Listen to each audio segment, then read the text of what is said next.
Okay. Well, hello. It's the 3rd of February.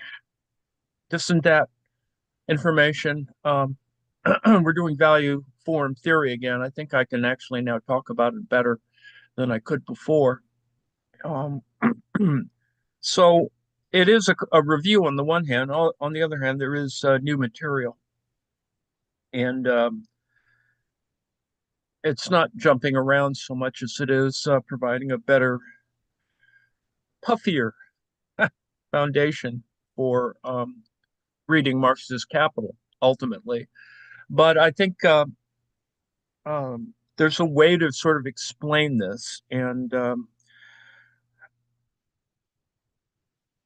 uh, one needs to sort of think about how one can do a basic. I was at a conference, and a very senior scholar said, everyone should be able to do 30 minutes on Marx, should be able to do an explanatory lecture on Marx for 30 minutes. And, that's it. And if you can do it in a kind of a useful and interesting way, it's a good thing. I mean, it helps to sort of uh, clear one's thoughts. And so value form theory is another way of getting at it.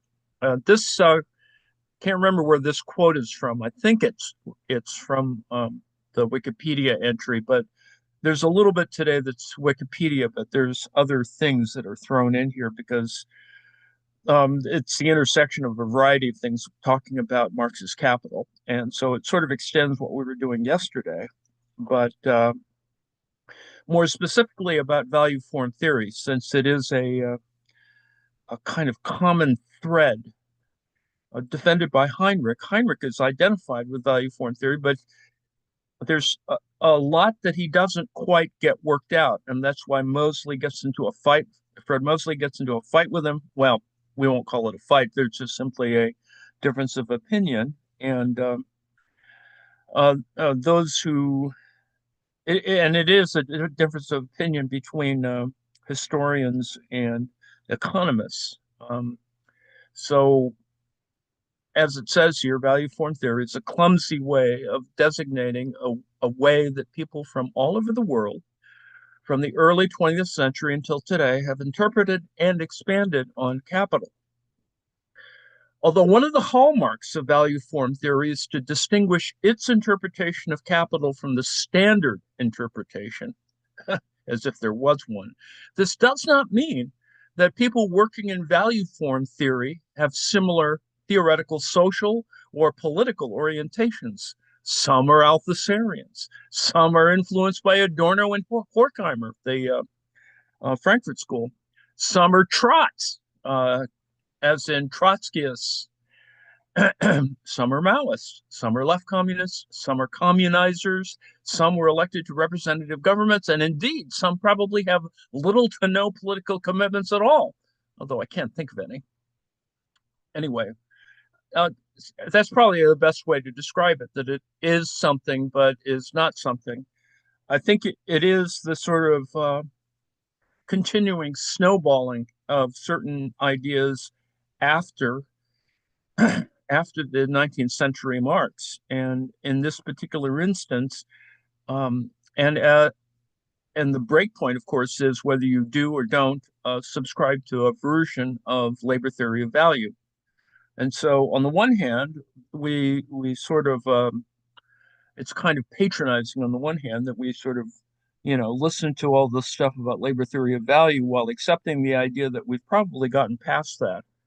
Um, but not past it so much to erase the idea that human labor and social relations or or social interrelations are part of that. So we're at this sort of funny little moment. Note, of course, that we were looking at Andy Higginbottom's presentation on volumes 1 and volume 2, which are both available, the entire lecture series for volume 1 and volume 2. And in the fall, there will be volume 3, and he's given us the his schematic structure, although he took a lot of it from Chris Arthur. Uh, And what we're going to look at today is still stuck over here because that's where we are in over in 1A. Um, we're coming up to chapter 8 in the Princeton translation. So, we're doing several things in parallel.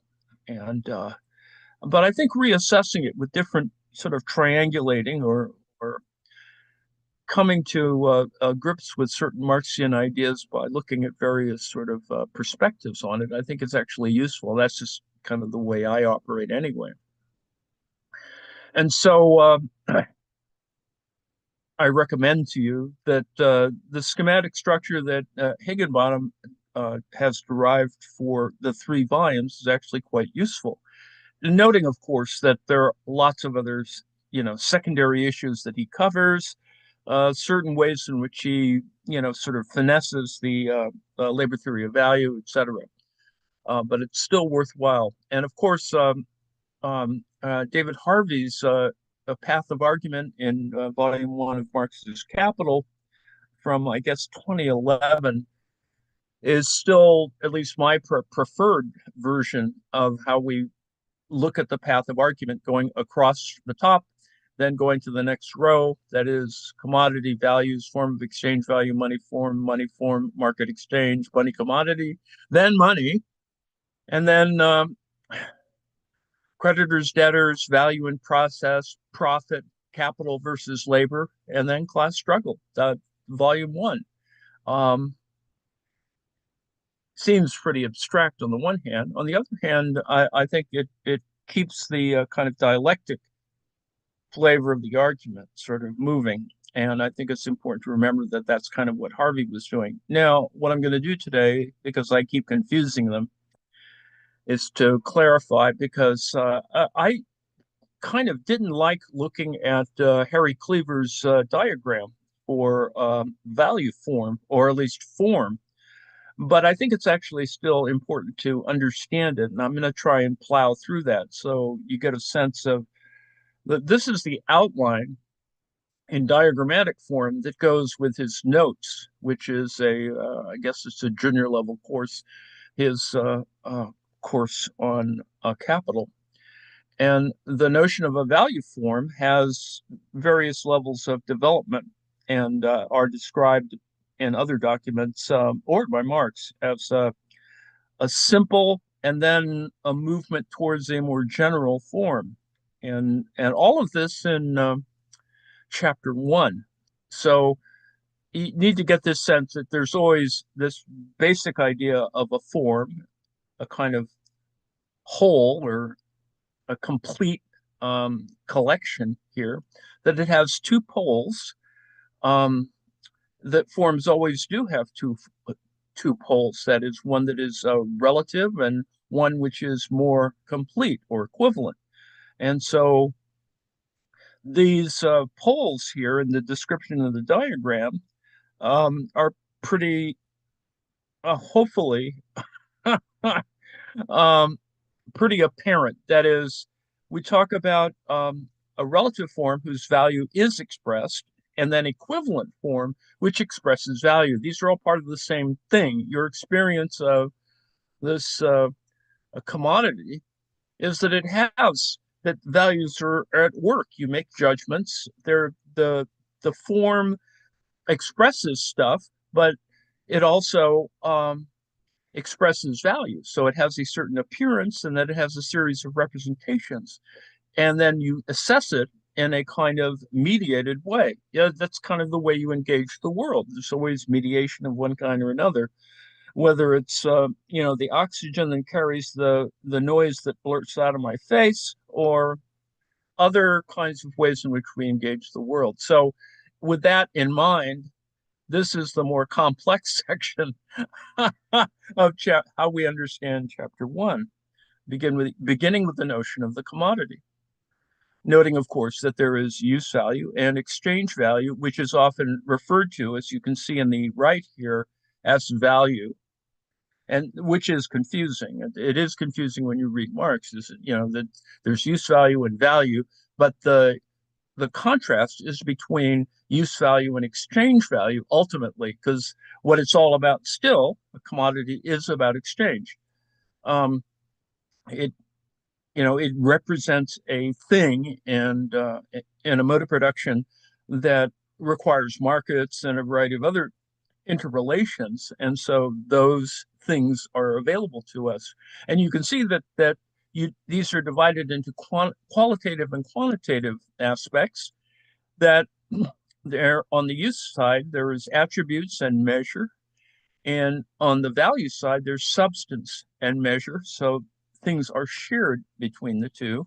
There is, of course, useful labor, actual labor time on the use side. That is, there is this thing of, this thingness, right? The concreteness, actual labor, useful labor, that's all there, palpable. The issue on the exchange side is, of course, that it's always abstracted. That it is on the qualitative side described as abstract labor, but there's some degree of abstraction is going on. And of course, further on, it is socially necessary labor time. And then what unifies this, and that's I think what's important about the Cleaver chapter 1 diagram, is to talk about exchange value. This idea that that's still the core of this. It's never not been the core of the ideas that the social relation is what helps define the commodity, what helps to make it uh, abstract or make it relational in that sense. So we're back to the idea of a simple form, as we just looked at before. There's in the B section of section 3, it's expanded form. And this is the kind of issue of and it's Hegelian in that particular idea that it is totalizing, that it is infinite, that it is um, a form that has both expanded relative elements, but also is particular equivalent. And the problem is that it has other issues that, that in terms of a kind of materialist argument or the materialist objection to idealizing discourse. But by the time you get past that, that is bad infinity, as it were, is to the general form, which is an interdependent development of relative form and universal equivalent form. So the point is to try to achieve a universal equivalent. That's the whole point of seeking averages, whether it's average profit, um, certain ideas need to be generalized or universalized from particulars. And that's the kind of, sort of Hegelian point he's trying to make here. Needless to say, the good infinity, or the kind of, without getting into a philosophical thing about it, but it is a more logical set of intermediation, interdependency, how we define our relationship to the world. And in that abstraction, we achieve the money form. That is, it has a relative form relative to all other commodities. And of course, what it kind of boils down to is a universal equivalent fixed by custom. That is, the money form, the money commodity form, is the same as the relative form, or is the dichotomous with the relative form of all other commodities. And then ultimately, at the end, by the time we get to the end of chapter 1, we achieve some description of fetishism, commodity fetishism, why people, assign meaning to things or to some entity that is not necessarily physical. It's a combination of things, and that's kind of, it has become an abstracted thing because of its interrelationships, and that's what money facilitates. So anyway, I include that. And then, as I was talking about before, about the difference between surplus value and necessary value, and in the labor theory of value, you sort of have labor, the most important element of it, in the sense that in a labor theory of value, that's kind of what the core is at the more palpable on the left hand side of the diagram. But it does, in fact, because of exchange, the same exchange that we were talking about in the first part of the upper diagram, is the question that because of exchange, necessary value becomes labor power, an abstraction about a sort of set of expectations about what labor is going to be expended or has been expended. Now, the point, of course, here is that, it doesn't all reduce to the things that we would associate with, physical labor or work.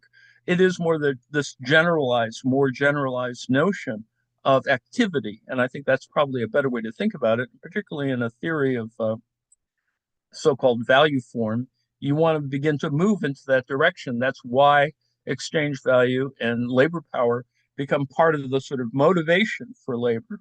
And of course, what is cleaved off is surplus value and profits at scale.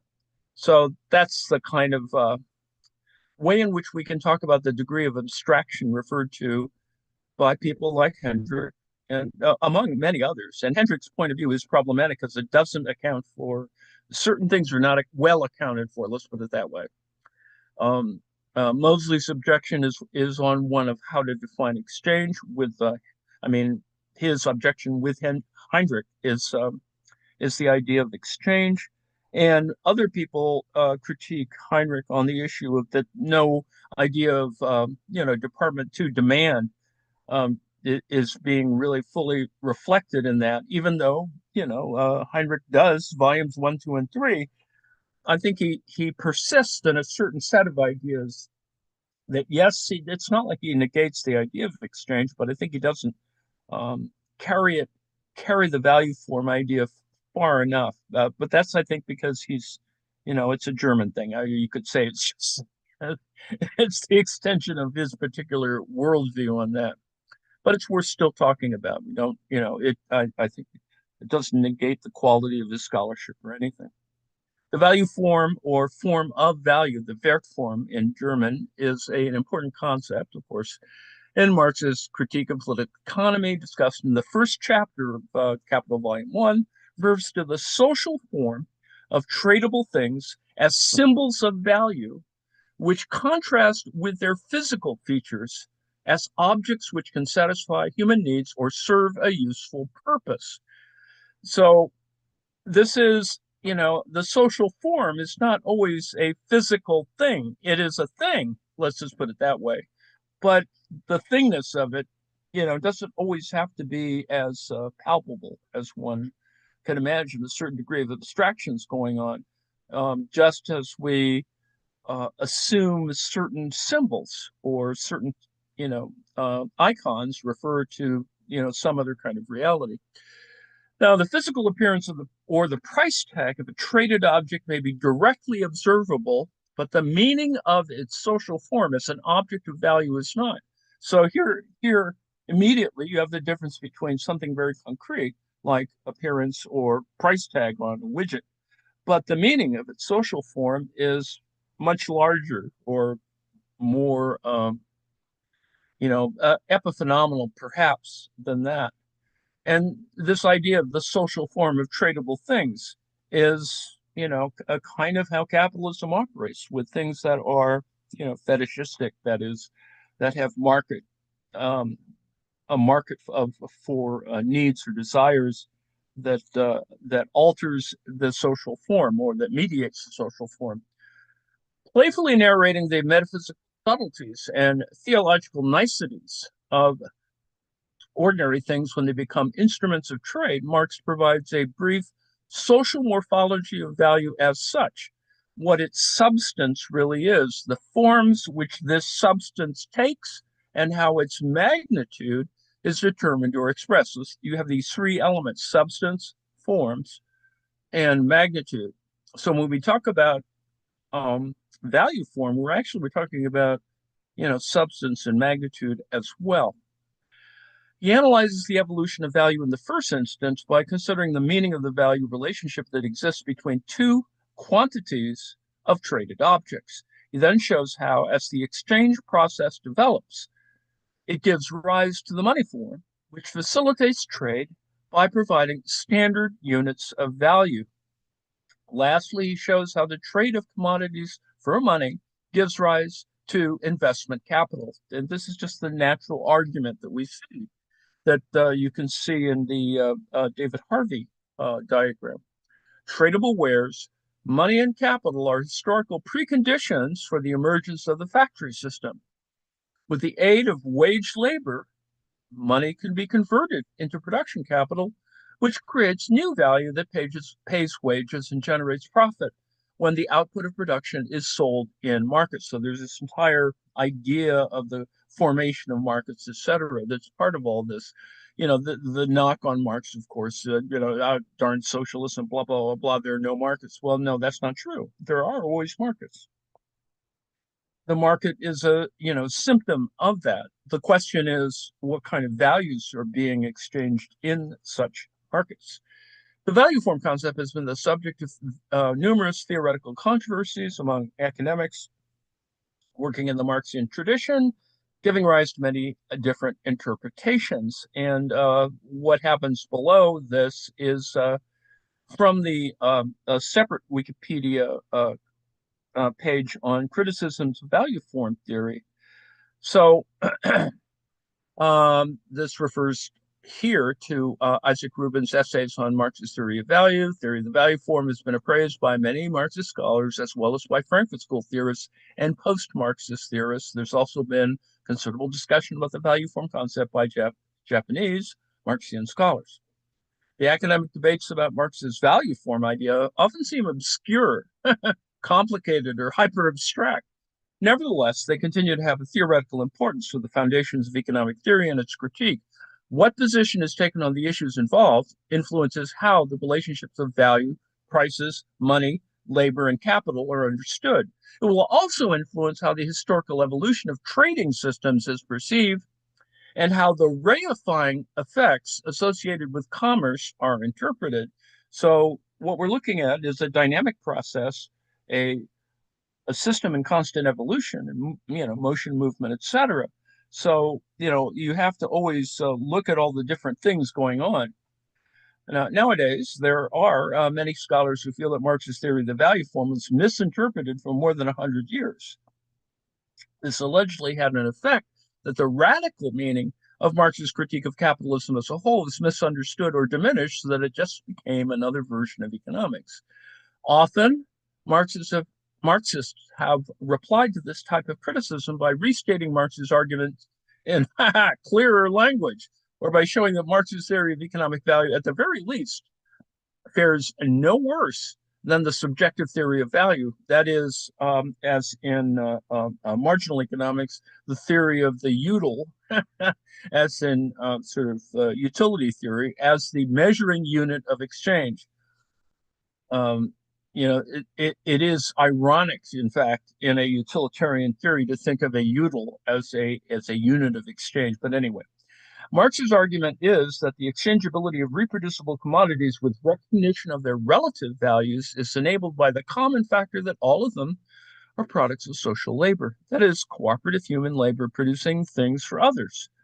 It's all pretty basic. This is what, how use value occurs, facilitated, of course, by exchange.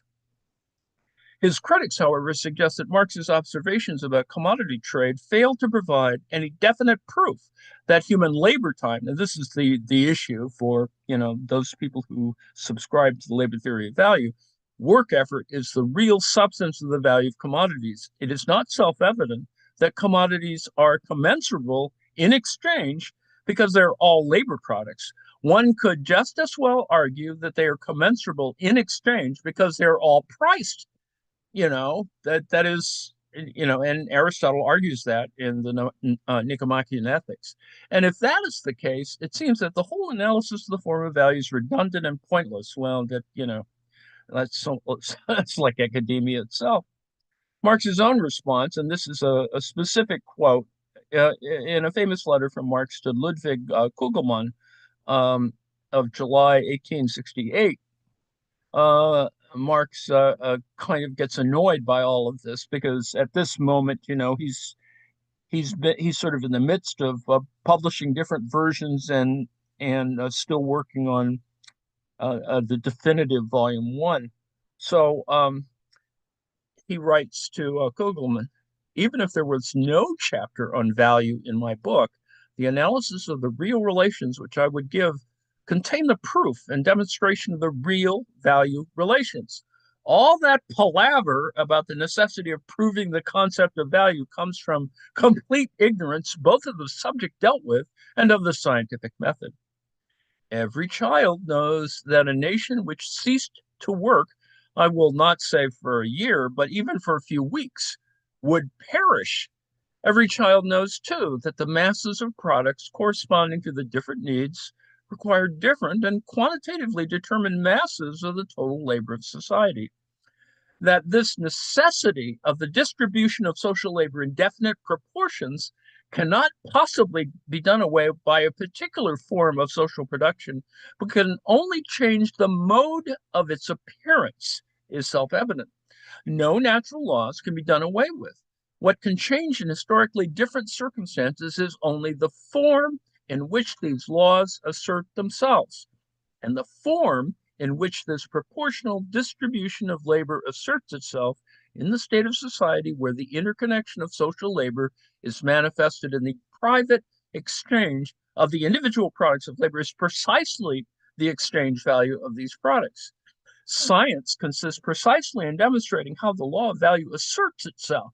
So that if one wanted at the very beginning to explain all the phenomena which seemingly contradict that law, one would have to present the science before the science. The vulgar economist has not the faintest idea that the actual everyday exchange relations cannot be directly identical with the magnitudes of value. The essence of bourgeois society consists precisely in this, that a priori there is no conscious social regulation of production. The rational and naturally necessary asserts itself only as a blindly working average. And then the vulgar economist thinks he's made a great discovery when, as against the revelation of the interconnection, he proudly claims that in appearance, things look different. In fact, he boasts that he holds fast to appearance and takes it for the ultimate. Why then have any science at all? Now, the point here, of course, is that he's sort of making fun of people who don't have any kind of sort of methodological rigor about how they deal with the world, and that's a kind of structural argument that he's trying to make there. Marx distinguishes between four successive steps in the process of trading products, that is, in circulation of commodities. The circuit, right? This is the issue of Department Two. It's sort of Department One versus Department Two, production versus circulation or distribution, through which fairly stable and objective value proportionalities are formed that express what products are worth. These steps are: number one, as we saw in the diagram, the simple form of value, an expression that contains the duality of relative value and equivalent value. Number two, the expanded or total form of value. Remember that this is the one that combines, that creates defects, a quantitative chaining together of the simple forms of expressing value. Number three, the general form of value, i.e., the expression of the worth of all products reckoned in a general equivalent, which functions as a standard of value. So there's a kind of aggregation going on. And number four, and this follows the argument, right? The money form of value, which is a general equivalent used in trading, that is a medium of exchange that is universally exchangeable. So this follows the path for the commodity, right? It has a certain way in which it sort of expresses itself, and then you sort of fit it into what goes on in society. You have to exchange things for certain things, and they have a certain kind of value and a certain equivalent, and you sort of have to work through all of that. Now, the problem, of course, and this is the more, I don't know if you want to call it advanced, but it is a complication, but it is part of the system of working through the concept of value, and that is the price form. Consistent with this, Marx explicitly introduced a distinction between the form of value and the price form early on in Capital Volume 1. Now, this gets reflected on later, but simply put, the price form is a mediator of trade that is separate and distinct from the forms of value that products have. Prices express exchange value in units of money. A price is a sign. You see, this is where semiotics is useful for us. A price is a sign that conveys information about either a possible or a realized transaction. This is the same thing about labor power as well. It is possible or realized, but it is transactional. It needs to happen, or both at the same time. The information may be true or false. It may refer to observables or unobservables. It may be estimated, assumed, or probable. However, because prices are also numbers, it is easy to treat them as manipulatable things in their own right, in abstraction from their appropriate context. As Victor Mayer Schonenberger puts it, in the process of distilling information down to price, many details get lost. This is the problem, for example, of the stock market or the commodities market in contemporary capitalism. In discussing the form of prices in various draft manuscripts and in Das Kapital, Marx drew an essential distinction between actual prices charged and paid, i.e., prices that express how much money really changed hands, and various ideal prices, the imaginary or notional price. In other words, um, in bargaining, there are kind of there's the sort of actual thing that occurred, and then there's all these other things, side deals, all those things that happen when you suddenly get bored with your Monopoly game. You start inventing debt and credit and other kinds of weird arrangements in order to keep the game going. Fluctuating price signals serve to adjust product values and labor efforts to each other in an approximate way. Prices are mediators in this sense, but that which mediates should not be confused with what is mediated. Thus, if the observable price relationships are simply taken at face value, they might at best create a distorted picture, and at worst, a totally false picture of the economic activity to which they refer. At the surface, price aggregations might quantitatively express an economic relationship in the simplest way, but in the process of aggregation, they might abstract away from other features of the economic relationship that are also very essential to know. Indeed, that is another important reason why Marx's analysis of economic value largely disregards the intricacies of price fluctuations. It seeks to discover the real economic movement behind the price fluctuation. So this resistance, particularly when you start reading in the further volumes, volumes 2 and 3, is this question of, well, there are prices, and they do exist, but they do not necessarily correspond to value. Now, this one little article on value form theory, open Marxism, and the new reading of Marx. This is just a reference to remind you that in the 1960s, there's something called the new reading of Marx. This is all these Germans sort of rereading and rediscovering various Marxist texts. This is where they rediscover the Grundrisse, etc. And on the other, open Marxism, there's this small, sort of cadre. It's not so small, but there's this idea about open Marxism. The latter is in part an outgrowth of the former, insofar as they launch a complementary overhaul about how we think about the relationship between value, labor, and capitalist society. But it also marks a critical contribution accompanying the former's stress on the social form of value, with a stern emphasis on the concrete, antagonistic social relations of class society that serve to constitute value and are contained not only logically, but historically within it. By moving critically within the latter, open Marxism helps restate the centrality of class struggle at the core of the new reading of Marx is the NRM's monetary theory of value, facilitating an understanding of the forces that intervene in the struggle with, against, despite, and beyond the value form. Now, this has produced mutual criticisms and creative tensions between NRM and OM, leading to the complementarity of the one with the other.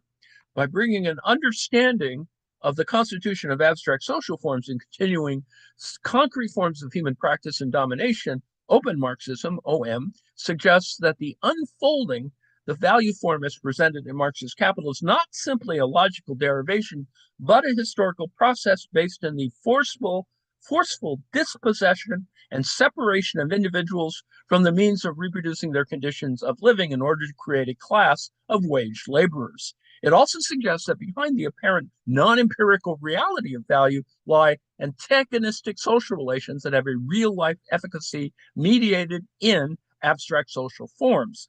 In this, open, open Marxism's critique of the new reading of Marx is also what affords the possibility of the complementarity with an extension of the latter. So you can see there's some symbiosis going on.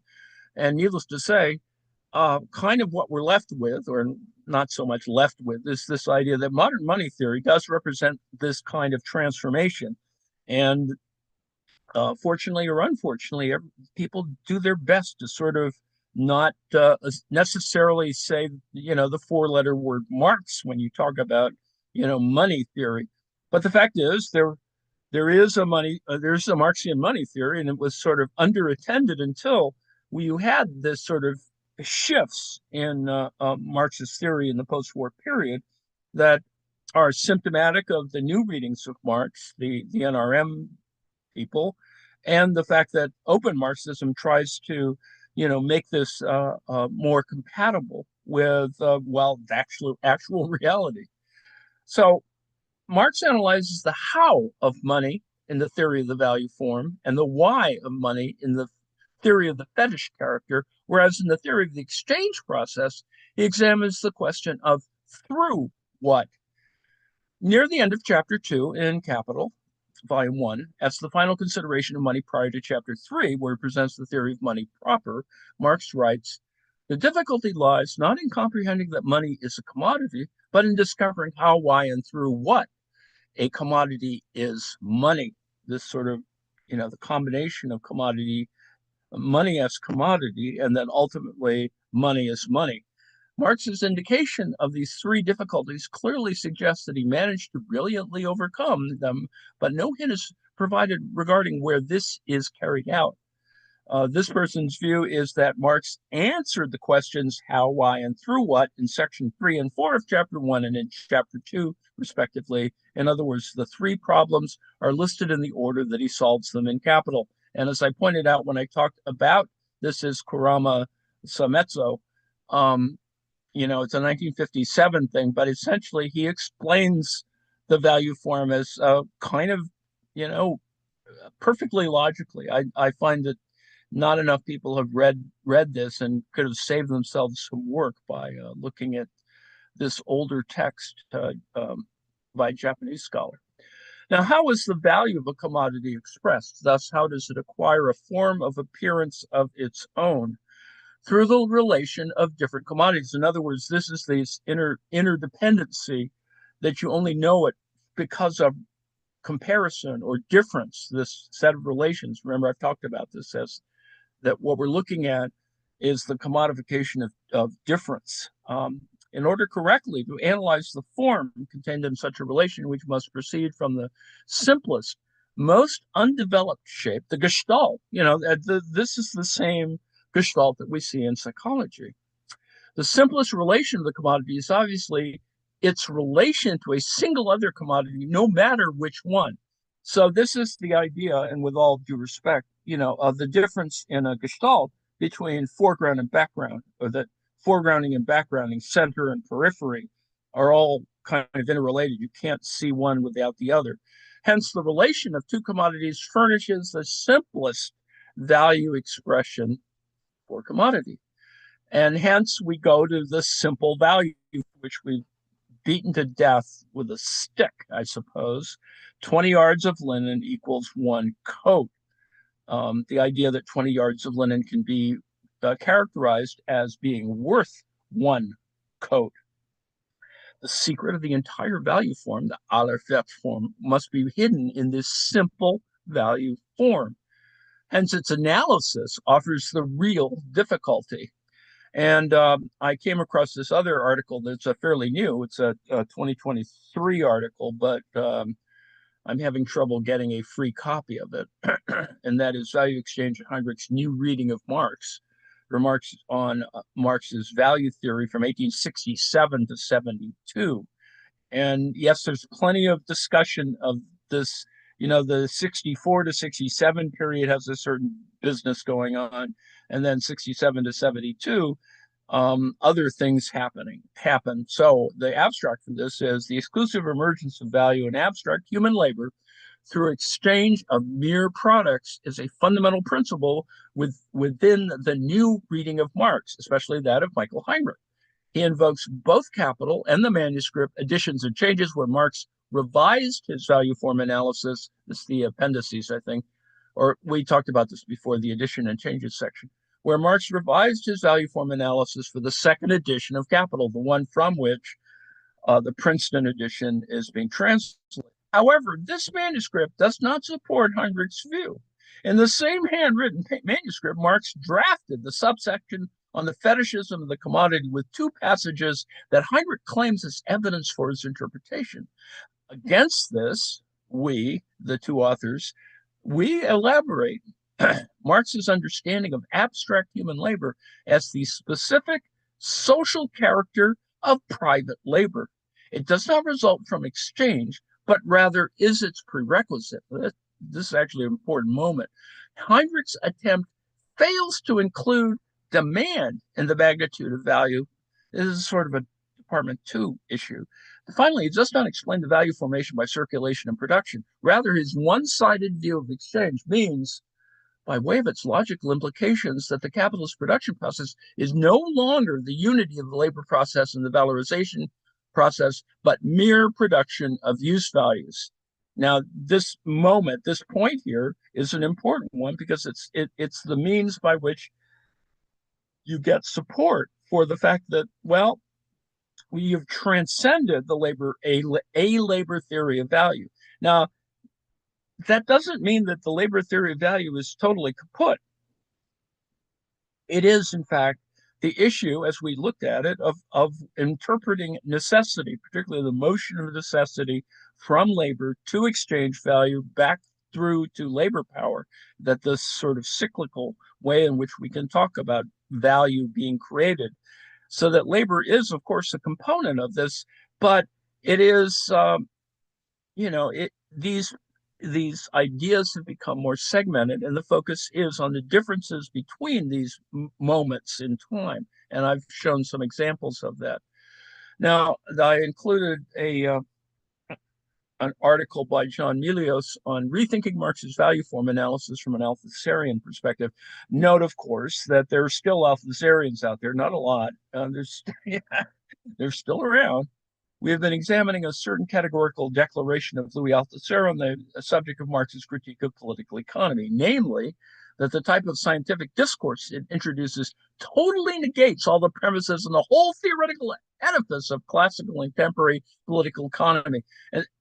And let me break here to say, yes, that's exactly the point, is can you leave a Ricardian analysis behind?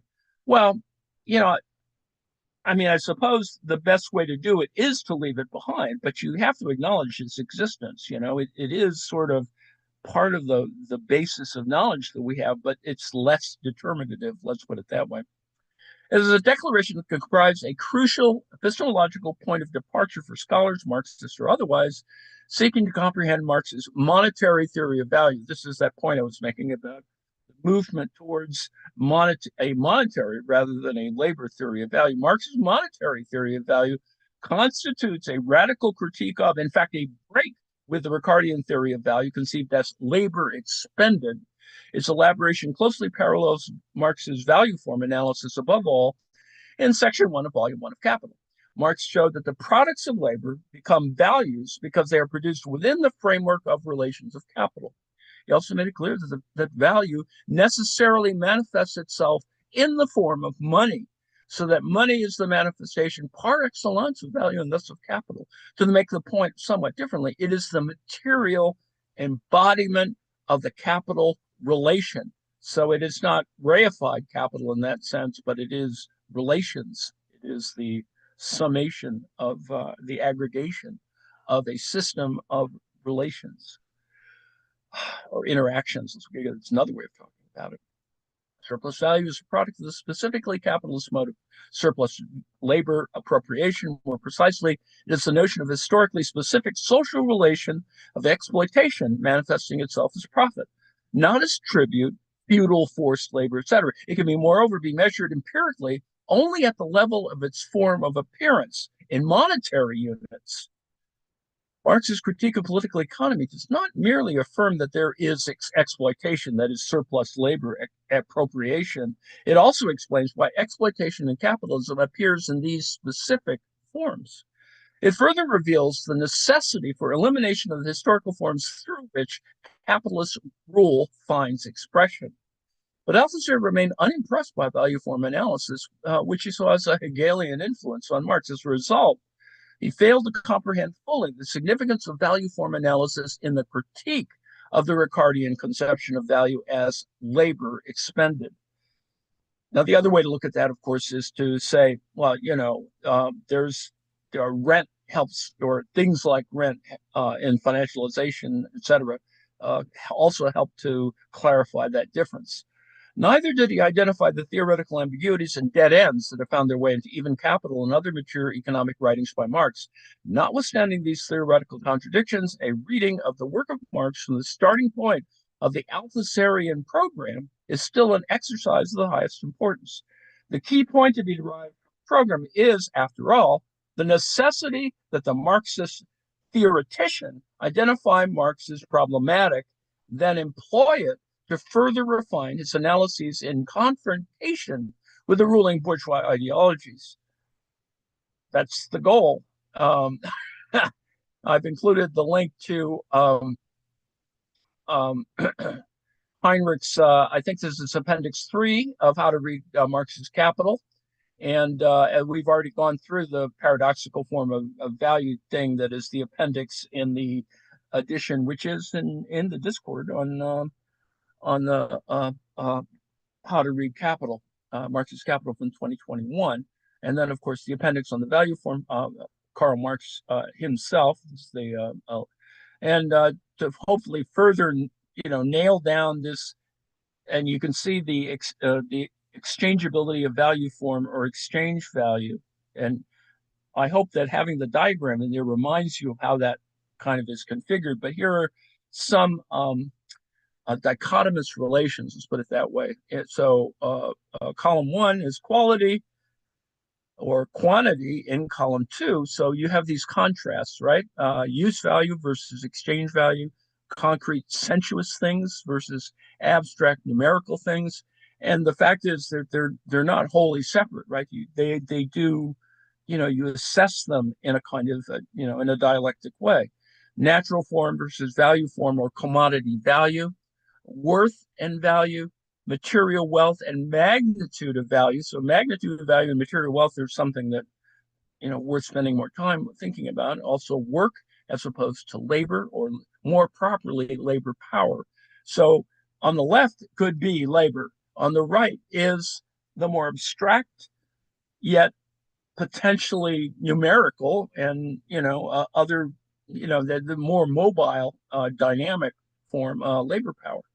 So that's from another, from somebody's master's thesis, I think. And finally, this little quote from Marx: human labor power in its fluid state, or human labor, creates value, but is not itself value. It becomes value in its coagulated state, in objective form. Now, you see, objective form is not object form. It is objective form. So the objective and the subjective are already, presumably a certain degree of abstraction. And that's the whole thing that we've been talking about by introducing the concept of the commodity. The value of the linen as a congealed mass of human labor can be expressed only as an objectivity, a thing which is materially different from the linen, and yet common to the linen and all other commodities. So, and I like thinking that this one little paragraph actually defines sort of the abstract nature of the question of value, that there's value there, but it's not perfectly identical to linen or even, the material matter of which it's constituted, but rather something that is, constructed from its relation to the world, as a thing that people buy or use or wear or whatever. So, okay, so that's I think that's the end of my little yammer today. Let me see if there are questions or brickbats or interventions. Yeah, I think Nancy is quite correct. 5 yards of fabric is a generous amount for making an overcoat without fear of running short. Quite true. I think Marx should have actually tried to sit down and sew something. I think he would have understood it better. Um, I don't think he ever does that. So, um, oh, what is the point of the breakout room? The breakout room is if people are just there and need to have a conversation orally with people. It is, that's what it's there for. I try to create this thing that if people are not happy with my continued yammering, people can go, and something's urgent. There's plenty of urgent stuff going on. We can have that conversation. Um, Not seeing interventions or whatever brickbats. Let me stop the share and stop the live stream.